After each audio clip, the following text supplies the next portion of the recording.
ओम शांति 29/3/2025 प्रातः मुरली बाप दादा मधुबन। मीठा बाबा कहते मिठे बच्चे ज्ञान द्वारा तुमर बहुत भल जागृति हुई। तुम्हें निजर 84 जन्म को निराकार और साकार पिता को जानिछ। तुमर एणे तेणे बुली बुली भक्ति करिबा मध्य बंद हो जाइछि। ज्ञान द्वारा तुमर बहुत भल जागृति हुई। तुम्हें निजर 84 जन्म को निराकार और साकार पिता को जानिछ। तुमर एणे तेणे बुली बुली भक्ति करिबा मध्य बंद हो जाइछि। आज बाबांकर प्रश्न अछि, ईश्वरंकर गत मत न्यारा अर्थात गति और मति सबुठारु अलगा बोली काहेकि गायन करा जाइछि। ईश्वरंकर गतिमति न्यारा अर्थात गति और मति सबुठारु अलगा बोली काहेकि गायन करा जाइछि। उत्तर बाबा कहले प्रथम पॉइंट अछि, काहेकि ना से तुमको एपरी मत देइछंती जहा द्वारा तुमे ब्राह्मण माने समस्तंक ठारू न्यारा हुई जाइछ। तुम समस्तंकर गोटिए मत हुई जाइछि। द्वितीय पॉइंट बाबा कहले ईश्वर ही समस्तंकर सद्गति करुछंती, पूजारी रु पूज्य कराउछंती। सेथिपाई तांकर गति अर्थात कर्तव्य एवं मत समस्तंक ठारू अलगा अटे, जहाकू तुम पिलामानक व्यतीत अन्य केही बुझी पारिबे नाही। ओम शांति। तुम्हें संतान माने जानिछ पिलामानकर जदि स्वास्थ्य ठीक नथिबो तेबे बाबा कहिबे भले एठारे सोई जाओ, एथिरे कोनोसी असुविधा नाही, काहेकि ना शिकिलधे संतान अटंती अर्थात 5000 वर्ष परे पुनर्बार आसी मिलिछंती। काहाकू मिलिछंती? बेहद्र बाबा को। एक कथा मध्य तुम्हें संतान माने जानिछ, जहार निश्चय रहिछि जे वास्तवरे आमे बेहद बाबांक सहित मिसुछु, काहेकि ना पिता 2 जण थांती, जणे हद्र पिता और आउ जणे बेहद्र पिता। दुखरे समस्ते बेहद्र पिता को मने पकाई थांती। सत्य जुगरे एकमात्र लौकिक पिता को ही याद करिवे, काहेकि ना ताहा हेउछि सुखधाम। लौकिक पिता तांको कहा जाई थाए जे एही दुनिया रे शरीर को जन्म देई थांती। पारलौकिक पिता तो थरे मात्र आसी तुमको निजर करुछंती। तुमे बाबांको सहित अमर लोकर निवासी अट, जहाकू परलोक परम धाम कहा जाए। ताहा हेउछि सर्वोच्च धाम। स्वर्ग को सर्वोच्च धाम कुहाजिब नाही। स्वर्ग एवं नरक एठार ही हेउछि। नुआ दुनिया को स्वर्ग, पुराना दुनिया को नरक कुहा जाउछि। वर्तमान हेउछि पतित दुनिया। डाकुछंती मध्य, हे पतित पावन आस। सत्य जुगरे एपरी कहिबे नाही। जेबे ठारू रावण राज्य हेउछि सेबे ठारू पतित हेउछंती। ताहाकू 5 विकार राज्य कुहा जाउछि। सत्य जुगरे निर्विकारी राज्य ही हेबो। भारत देशर केते उच्च महिमा रहिछि, किंतु विकारी होई जाइथिबारु भारतर महिमा को जानी नाहंती। भारत संपूर्ण निर्विकारी थिला जेतेबेले एई लक्ष्मी नारायण राजत्व करुथिले। वर्तमान से राज्य नाही। से राज्य केउ आडे गला ए कथा पत्थर बुद्धि मनुष्य माने जानी नाहंती। अन्य समस्ते निज निजर धर्मस्थापक मानकू जानिछंती। एकमात्र भारतवासी ही अटंती जिए ना निजर धर्म को जानिछंती ना धर्मस्थापक को जानिछंती। अन्य धर्मावलंबी निजर धर्म को तो जानिछंती, किंतु सेमानकर धर्मस्थापक पुणी केबे धर्म स्थापन करने को आसीबे ए कथा जानी नाहंती। ଶିଖ ଧର୍ମର ଲୋକମାନେ ମଧ୍ୟ ଏକଥା ଜାଣିନାହାନ୍ତି ଯେ ଆମର ଶିଖ ଧର୍ମ ଆରମ୍ଭରୁ ନଥିଲା, ଗୁରୁ ନାନକ ଆସି ସ୍ଥାପନ କରିଛନ୍ତି। ତେବେ ନିଶ୍ଚିନ୍ତ ରୂପେ ଏ ଧର୍ମ ସୁଖଧାମରେ ରହିବ ନାହିଁ। ତେବେ ତ ଯାଇ ଗୁରୁ ନାନକ ଆସି ପୁଣି ସ୍ଥାପନା କରିବେ, କାହିଁକି ନା ବିଶ୍ୱର ଇତିହାସ ଭୂଗୋଳର ପୁନରାବୃତ୍ତି ହେଉଛି ନା। ଖ୍ରୀଷ୍ଟିଆନ ଧର୍ମ ମଧ୍ୟ ନଥିଲା, ପୁଣି ସ୍ଥାପନା ହେଲା। ପ୍ରଥମେ ନୂଆ ଦୁନିଆ ଥିଲା, ଏକ ଧର୍ମ ଥିଲା। କେବଳ ତୁମେ ଭାରତବାସୀ ହିଁ ଥିଲ, ଗୋଟିଏ ଧର୍ମ ଥିଲା। ପୁଣି ତୁମେ 84 ଜନ୍ମ ନେଇ ନେଇ ଏକଥା ମଧ୍ୟ ଭୁଲି ଯାଇଛ ଯେ ଆମେ ହିଁ ଦେବତା ଥିଲୁ, ପୁଣି ଆମେ ହିଁ 84 ଜନ୍ମ ନେଇଛୁ। ସେଥିପାଇଁ ବାବା କହୁଛନ୍ତି ତୁମେ ନିଜର ଜନ୍ମକୁ ଜାଣିନାହଁ। ମୁଁ ତୁମକୁ କହୁଛି, ଅଧାକଳ୍ପ ରାମ ରାଜ୍ୟ ଥିଲା, ପୁଣି ରାବଣ ରାଜ୍ୟ ହୋଇଗଲା। ପ୍ରଥମେ ସୂର୍ଯ୍ୟବଂଶୀ କୁଳ, ପୁଣି ଚନ୍ଦ୍ରବଂଶୀ କୁଳ। ରାମ ରାଜ୍ୟ ହେଉଛି ସୂର୍ଯ୍ୟବଂଶୀ ଲକ୍ଷ୍ମୀନାରାୟଣଙ୍କର ରାଜ୍ୟ ଥିଲା। ଯେଉଁମାନେ ସୂର୍ଯ୍ୟବଂଶୀ ଲକ୍ଷ୍ମୀନାରାୟଣଙ୍କ କୂଳର ଥିଲେ, ସେମାନେ 84 ଜନ୍ମ ନେଇ ଏବେ ରାବଣ କୂଳର ହୋଇଯାଇଛନ୍ତି। ଆଗରୁ ପୁଣ୍ୟ ଆତ୍ମାମାନଙ୍କ କୂଳର ଥିଲା, ଏବେ ପାପ ଆତ୍ମାମାନଙ୍କ କୂଳର ହୋଇଯାଉଛ। 84 ଜନ୍ମ ନେଇଛନ୍ତି, ସେମାନେ ତ 84 ଲକ୍ଷ କହିଦେଉଛନ୍ତି। ଏବେ 84 ଲକ୍ଷର ହିସାବ କିଏ ବସି ବିଚାର କରିବ? ସେଥିପାଇଁ କାହାର ବିଚାର ଚାଲୁନାହିଁ। ଏବେ ତୁମକୁ ବାବା ବୁଝାଉଛନ୍ତି, ତୁମେ ବାବାଙ୍କ ଆଗରେ ବସିଛ। ନିରାକାର ପିତା ଏବଂ ସାକାର ପିତା ଉଭୟ ହିଁ ଭାରତରେ ନାମୀଗ୍ରାମୀ ଅଟନ୍ତି।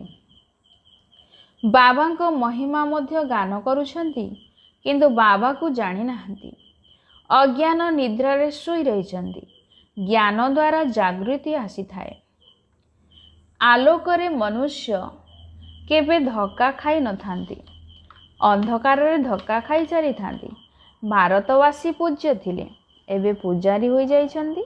ଲକ୍ଷ୍ମୀ ନାରାୟଣ ପୂଜ୍ୟ ଥିଲେ ନା, ସେ ପୁଣି କାହାର ପୂଜା କରିବେ? ନିଜର ଚିତ୍ର ତିଆରି କରି ନିଜର ପୂଜା ତ କରିବେ ନାହିଁ। ଏ କଥା ତ ହୋଇପାରିବ ନାହିଁ। ତୁମେ ପିଲାମାନେ ଜାଣିଛ ଆମେ ହିଁ ପୂଜ୍ୟ ଥିଲୁ, ଆମେ ହିଁ ପୁଣି ପୂଜାରୀ କିପରି ହେଉଛୁ? ଏହି କଥା ଆଉ କେହି ବୁଝିପାରିବେ ନାହିଁ।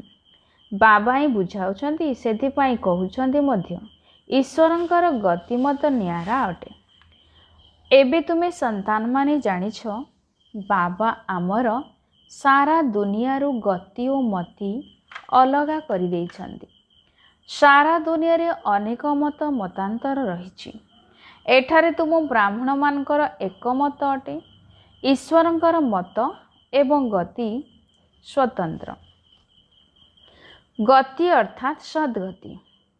ସଦ୍ଗତି ଦାତା ଏକମାତ୍ର ବାବା ହିଁ ଅଟନ୍ତି।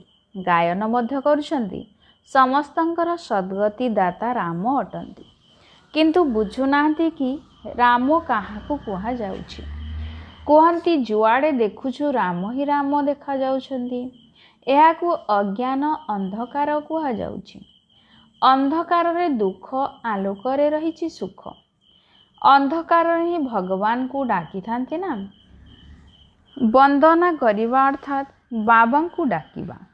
ଯେପରି ଭିକ ମାଗିଥାନ୍ତି, ଦେବତାମାନଙ୍କ ମନ୍ଦିରକୁ ଯାଇ ମାଗିବା ଅର୍ଥାତ୍ ଭିକ ମାଗିବା ହେଲା ନା। ସତ୍ୟ ଯୁଗରେ ଭିକ ମାଗିବାର ଆବଶ୍ୟକତା ନାହିଁ। ଭିକାରୀମାନଙ୍କୁ ଦରିଦ୍ର କୁହାଯାଏ। ସତ୍ୟ ଯୁଗରେ ତୁମେ କେତେ ଧନବାନ ଥିଲ, ତାକୁ ସମୃଦ୍ଧ ଭାରତ କୁହାଯାଉଥିଲା। ଭାରତ ଏବେ ଦରିଦ୍ର ହୋଇଯାଇଛି, ଏ କଥା ମଧ୍ୟ କେହି ବୁଝୁନାହାନ୍ତି। କଳ୍ପର ଆୟକୁ ଓଲଟା ସିଧା ଲେଖି ଦେଇଥିବାରୁ ମନୁଷ୍ୟମାନଙ୍କର ମତିଭ୍ରମ ହୋଇଯାଇଛି। ବାବା ବହୁତ ସ୍ନେହର ସହିତ ବସି ବୁଝାଉଛନ୍ତି। କଳ୍ପ ପୂର୍ବରୁ ମଧ୍ୟ ପିଲାମାନଙ୍କୁ ବୁଝାଉଥିଲେ। ମୋତେ ଅର୍ଥାତ୍ ପତିତ ପାବନ ବାବାକୁ ମନେ ପକାଇଲେ ତୁମେ ପବିତ୍ର ହୋଇଯିବ। ପତିତ କିପରି ହୋଇଛ? ଆତ୍ମାରେ ବିକାରର ଖାଦ ମିଶି ଯାଇଛି। ସବୁ ମନୁଷ୍ୟ ଆତ୍ମାରେ ଜଙ୍କ ଲାଗିଯାଇଛି। ଏବେ ସେଇ ଜଙ୍କ କିପରି ଛାଡ଼ିବ? ଏଥିପାଇଁ ମୋତେ ମନେ ପକାଅ। ଦେହ ଅଭିମାନ ଛାଡ଼ି ଦେହୀ ଅଭିମାନୀ ହୁଅ। ନିଜକୁ ଆତ୍ମା ଭାବ। प्रथमे तुमे हेउछ आत्मा, परे पुणी एही शरीर धारण करुछ। आत्मा तो अमर अटे, शरीरर मृत्यु होई जाउछि। सत्य युग को अमर लोक कुहा जाउछि, कली युग को मृत्यु लोक कुहा जाउछि। दुनिया रे एक कथा केही भी जानि नाहंती कि अमर लोक थिला पुणी मृत्यु लोक किपरि हेला। अमर लोक अर्थात अकाल मृत्यु हुए नाही, सेठारे आयु मध्य लंबा हेबो, ताहा हेउछि पवित्र दुनिया। तुमे राजऋषि अट, ऋषि पवित्र को कुहा जाई थाए। तुमको किए पवित्र कराइछंती? सन्यासी मानकु शंकराचार्य, तुमको शिवाचार्य पवित्र कराउछंती। ये बाबा तो कौनसी शास्त्र पढ़ी नांती, एहांको द्वारा तुमको शिव बाबा आसी पढ़ाउछंती। शंकराचार्य तो गर्भरु जन्म नेइछंती, केउठु उपरु अवतरित हुई नांती। बाबा तो एहांको शरीर रे प्रवेश करुछंती, आसुछंती, जाउछंती। से मालिक अटंती ना, जहाँ शरीर रे चाहिबे प्रवेश करि पारिबे। बाबा बुझाउछंती, काहार कल्याण करिबा अर्थ मु प्रवेश करि थाए। मु पतित शरीर नहीं आसुछि ना, बहुतंकर कल्याण करुछि। पिलामानकु बुझाई दिया जाइछि, माया भी कम नुहे। केबे केबे ध्यान रे मध्य माया प्रवेश करी ओलटा सीधा कराई कुहाई थाए। सेथिपाई पिलामानकु एथिप्रति बहुत ध्यान देबाकु हेबो। केतेक शरीर रे जेतेबेले माया प्रवेश करि थाए, तेबे कुहंती मु शिव अटे, अमुक अटे। माया बहुत शैतान अटे। बुद्धिवान संतान माने भल भावरे बुझीजिबे जे ये काहार प्रवेशता। बाबांको पाई ए ब्रह्माकर शरीर तो निर्धार्य करा जाइछि, पुणी अन्यर कथा आमे काहेकि शुणिबो। जदि शुणुछ तेबे बाबांको पचार ए कथा ठीक अटे ना नाही। बाबा तुरंत बुझाई देबे। केतेक ब्राह्मणी मध्य एही कथा को बुझी पारु नाहंती जे एहा कोन, काहा शरीर रे तो एपरी प्रवेशता होई जाई थाए जे चापुड़ा मध्य मारी थांती, गाड़ी मध्य देबारे लागी पड़ी थांती। तेबे बाबा कौन केबे काहाकू गाड़ी दे पारिबे? एई कथा को मध्य केतेक संतान बुझी पारु नाहंती। फास्ट क्लास संतान माने मध्य केउठी केउठी भूली जाउछंती। सबु कथा पचारिबा उचित, काहेकि ना अनेकंक शरीर रे माया प्रवेश करि जाउछि। पुणी ध्यान रे जाई कौन कौन सबु कथा कहि थांती। ए सबु कथा प्रति मध्य बहुत ध्यान देबाकू हेबो। बाबा को संपूर्ण समाचार देबाकू पड़िबो। अमुक शरीर रे ममा आछंती, बाबा आछंती। ए सबु कथा को छाड़ी बाबांकर गोटिए निर्देश होछि, मते मने पकाओ। बाबा एवं सृष्टि चक्र को याद कर। रचयिता और रचना को जे स्मरण करुथिबे, तांकर चेहरा सर्वदा हर्षित रहिबो। अनेक अछंती जे स्मरण करू नाहंती। कर्म बंधन बहुत कड़ा अटे। विवेक कहूछि आमको बेहदर बाबा मिलिछंती एवं से कहउछंती जे मते मने याद कर। तेबे काहेकि आमे बाबा को याद न करिबा? जहा किछि हेउछि बाबा को पचार, बाबा बुझाई देबे। कर्म भोग तो वर्तमान रहिছে ना, कर्मातीत अवस्था होई गले तुमे सर्वदा हर्षित रहिबो। से पर्यंत किछि ना किछि कर्म भोग भोगिबा को हेबो। एक कथा मध्य जानिछ जे मेरुआ मौत मलु का शिकार, अर्थात काहार पुषमास तो काहार सर्वनाश। दुनियार विनाश हेबो, तुमे फरिश्ता हेबाकू जाउछ। बाकी आउ अल्प दिन एही दुनिया रे अछ, पुणी तुम मानकू एही स्थूल वतन रे भल लागिबो नाही। सूक्ष्म वतन एवं मूल वतन भल लागिबो। सूक्ष्म वतनवासी मानकू फरिश्ता अर्थात परी कुहा जाए। तुमे फरिश्ता बहुत अल्प समय पाई होई थाओ, जेबे कि तुमे कर्मातीत अवस्था को प्राप्त करि थाओ। सूक्ष्म वतन रे हाड़ मांस न थाए। हाड़ मांस न रहिले बाकी कौन रहिला? केवल सूक्ष्म शरीर रही जाए। एपरी नुहे कि निराकार होई जाउछ ना, सूक्ष्म आकार रहिबो। सेठाकार भाषा मुवी अर्थात इशारा रे चलिबो। आत्मा शब्दर ऊर्ध्वरे रहिबो। ताकू सटिल वर्ड अर्थात सूक्ष्म लोक कुहा जाउछि। सूक्ष्म इशारा रे वार्तालाप हेबो। एठारे तो बाणी रहिछि, एहा परे इशारा रे दुनिया मुवी, तापरे शांतिर अर्थात नीरवतार दुनिया। ଏଠାରେ କଥାବାର୍ତ୍ତା ଚାଲୁଛି। ଏହା ଡ୍ରାମାର ପୂର୍ବ ପ୍ରସ୍ତୁତ ଅଭିନୟ ଅଟେ। ସେଠାରେ ସମସ୍ତେ ସାଇଲେନ୍ସରେ ରହିବେ। ତାହା ମୁଭି ଅର୍ଥାତ୍ ଇସାରା ବା ଠାର ଏବଂ ଏଠାରେ ଟକି ଅର୍ଥାତ୍ ବାଣୀ ରହିଛି। ଏହି ତିନି ଲୋକକୁ ମଧ୍ୟ ବିରଳ କେହି ୟାଦ କରୁଥିବେ। ବାବା ବୁଝାଉଛନ୍ତି ପିଲାମାନେ ଦଣ୍ଡରୁ ମୁକ୍ତ ହେବା ପାଇଁ ଅତି କମ୍ରେ 8 ଘଣ୍ଟା କର୍ମଯୋଗୀ ହୋଇ କର୍ମ କର, 8 ଘଣ୍ଟା ଆରାମ କର ଏବଂ 8 ଘଣ୍ଟା ବାବାଙ୍କୁ ୟାଦ କର। ଏହି ଅଭ୍ୟାସ ଦ୍ୱାରା ତୁମେ ପବିତ୍ର ହୋଇଯିବ। ଶୋଇବା କୌଣସି ବାବାଙ୍କର ୟାଦ ନୁହେଁ। ଏପରି କେହି ବି ନ ଭାବନ୍ତୁ ଯେ ବାବାଙ୍କର ତ ଆମେ ସନ୍ତାନ ଅଟୁ, ପୁଣି ୟାଦ କାହିଁକି କରିବୁ? ନା, ବାବା ତ କହୁଛନ୍ତି ମୋତେ ସେଠାରେ ଅର୍ଥାତ୍ ପରମଧାମରେ ମନେ ପକାଅ। ନିଜକୁ ଆତ୍ମା ଭାବି ମୋତେ ମନେ ପକାଅ। ଯେ ପର୍ଯ୍ୟନ୍ତ ତୁମେ ଯୋଗବଳ ଦ୍ୱାରା ପବିତ୍ର ନ ହୋଇଛ ସେ ପର୍ଯ୍ୟନ୍ତ ଘରକୁ ମଧ୍ୟ ଯାଇପାରିବ ନାହିଁ। ନଚେତ୍ ପୁଣି ଦଣ୍ଡଭୋଗ କରି ଯିବାକୁ ହେବ। ସୂକ୍ଷ୍ମ ବତନ ମୂଳ ବତନକୁ ମଧ୍ୟ ଯିବାକୁ ହେବ। ତାପରେ ସ୍ୱର୍ଗକୁ ଆସିବାକୁ ହେବ। ବାବା ବୁଝାଉଛନ୍ତି ଆଗକୁ ଗଲେ ଖବରକାଗଜରେ ମଧ୍ୟ ବାହାରିବ। ଏବେ ତ ବହୁତ ସମୟ ଅଛି। ଏତେ ବଡ଼ ରାଜଧାନୀ ସ୍ଥାପନ ହେଉଛି ସାଉଥ, ନର୍ଥ, ଇଷ୍ଟ, ୱେଷ୍ଟ, ଦକ୍ଷିଣ, ଉତ୍ତର, ପୂର୍ବ, ପଶ୍ଚିମ। ଭାରତରେ କେତେ ସ୍ଥାନ ଅଛି? ଏବେ ଖବରକାଗଜ ଦ୍ୱାରା ହିଁ ଖବର ଯିବ। ବାବା କହୁଛନ୍ତି ମୋତେ ୟାଦ କଲେ ତୁମର ପାପ କଟିଯିବ। ଡାକୁଛନ୍ତି ମଧ୍ୟ, ହେ ପତିତପାବନ ମୁକ୍ତିଦାତା, ଆମକୁ ଦୁଃଖରୁ ମୁକ୍ତ କର। ପିଲାମାନେ ଜାଣିଛନ୍ତି ଡ୍ରାମାର ପ୍ଲାନ୍ ଅନୁସାରେ ବିନାଶ ମଧ୍ୟ ହେବ। ଏହି ଲଢ଼େଇ ପରେ ପୁଣି ଶାନ୍ତି ହିଁ ଶାନ୍ତି ହେବ। ସୁଖଧାମ ହୋଇଯିବ। ସବୁ ଓଲଟ ପାଲଟ ହୋଇଯିବ। ସତ୍ୟ ଯୁଗରେ ଗୋଟିଏ ଧର୍ମ ହିଁ ଥାଏ। କଳିଯୁଗରେ ଅନେକ ଧର୍ମ ରହିଛି। ଏକଥା ତ ଯେ କେହି ବି ବୁଝିପାରିବେ। ସବୁଠାରୁ ପ୍ରଥମେ ଆଦି ସନାତନ ଦେବୀ ଦେବତା ଧର୍ମ ଥିଲା। ଯେତେବେଳେ ସୂର୍ଯ୍ୟବଂଶୀ ଥିଲେ ସେତେବେଳେ ଚନ୍ଦ୍ରବଂଶୀ ନଥିଲେ। ପରେ ଚନ୍ଦ୍ରବଂଶୀ ଆସିଲେ। ଶେଷ ଆଡ଼କୁ ଏହି ଦେବୀ ଦେବତା ଧର୍ମ ପ୍ରାୟ ଲୋପ ହୋଇଯାଉଛି। ପରେ ପୁଣି ଅନ୍ୟ ଧର୍ମାବଲମ୍ବୀମାନେ ଆସିଥାନ୍ତି। ଯେ ପର୍ଯ୍ୟନ୍ତ ତାଙ୍କ ସଂସ୍ଥାର ବୁଦ୍ଧି ନ ହୋଇଛି ସେ ପର୍ଯ୍ୟନ୍ତ ଜଣାପଡ଼ି ନଥାଏ। ଏବେ ତୁମେ ପିଲାମାନେ ସୃଷ୍ଟିର ଆଦି ମଧ୍ୟ ଅନ୍ତକୁ ଜାଣିଛ। ତୁମକୁ ପଚାରୁଛନ୍ତି ସିଡ଼ିରେ କେବଳ ଭାରତବାସୀମାନଙ୍କୁ କାହିଁକି ଦେଖାଇଛନ୍ତି? କୁହ। ଏହି ଖେଳ ଭାରତ ଉପରେ ଆଧାରିତ। ଅଧାକଳ୍ପ ଭାରତବାସୀଙ୍କର ଅଭିନୟ ରହିଛି। ବାକି ଦ୍ୱାପର କଳିଯୁଗରେ ଅନ୍ୟ ସବୁ ଧର୍ମ ଆସିଥାନ୍ତି। ସୃଷ୍ଟିଚକ୍ର ଚିତ୍ରରେ ଏସବୁ ଜ୍ଞାନ ରହିଛି। ଗୋଲା ଚିତ୍ର ବି ବହୁତ ଫାଷ୍ଟ କ୍ଲାସ୍ ଅଟେ। ସତ୍ୟଯୁଗ ତ୍ରେତା ହେଲା ଶ୍ରେଷ୍ଠାଚାରୀ ଦୁନିଆ। ଦ୍ୱାପର କଳିଯୁଗ ଭ୍ରଷ୍ଟାଚାରୀ ଦୁନିଆ। ଏବେ ତୁମେ ସଙ୍ଗମରେ ଅଛ। ଏହା ଜ୍ଞାନର କଥା ଅଟେ। ଏହି 4 ଯୁଗର ଚକ୍ର କିପରି ଘୁରୁଛି ଏକଥା କେହି ଜାଣିନାହାନ୍ତି। ସତ୍ୟଯୁଗରେ ଲକ୍ଷ୍ମୀନାରାୟଣଙ୍କର ରାଜ୍ୟ ରହିବ। ଏମାନଙ୍କୁ ମଧ୍ୟ ଜଣା ନଥାଏ ଯେ ସତ୍ୟଯୁଗ ପରେ ପୁଣି ତ୍ରେତା ହେବ। ତ୍ରେତା ପରେ ପୁଣି ଦ୍ୱାପର କଳିଯୁଗ ଆସିବ। ଏଠାରେ ମଧ୍ୟ ମନୁଷ୍ୟମାନେ ବିଲକୁଲ ଜାଣିନାହାନ୍ତି।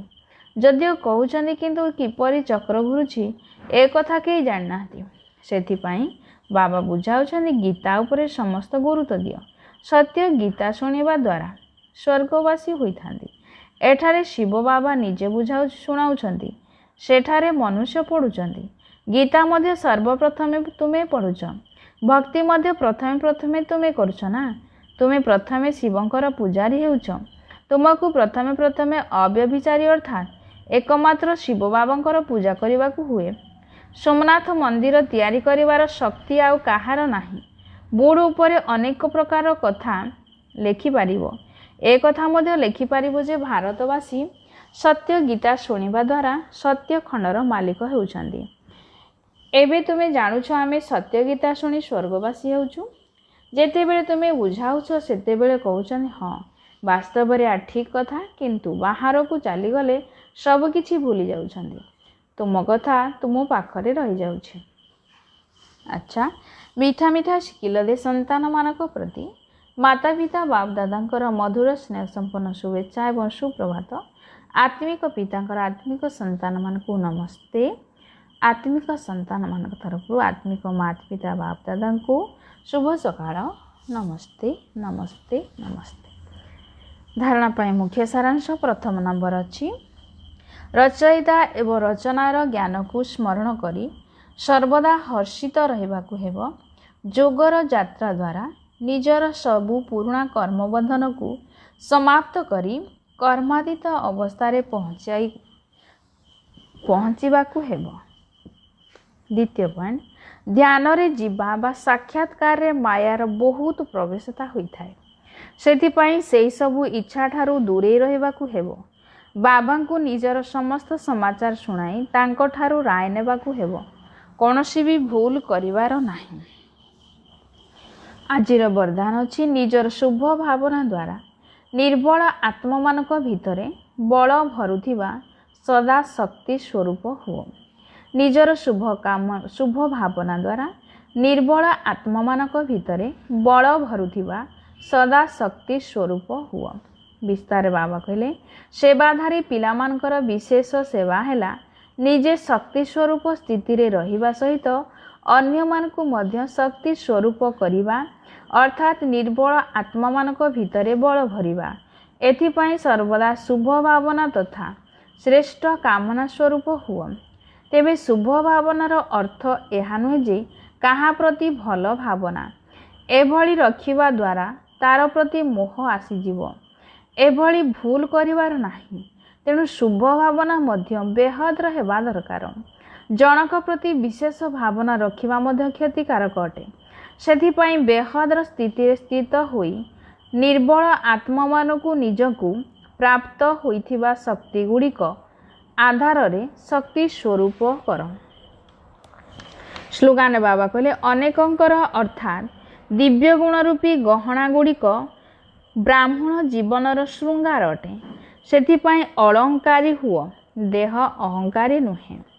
अनेकंकर अर्थात दिव्य गुण रूपी गहना गुड़िक ब्राह्मण जीवनर श्रृंगार अटे।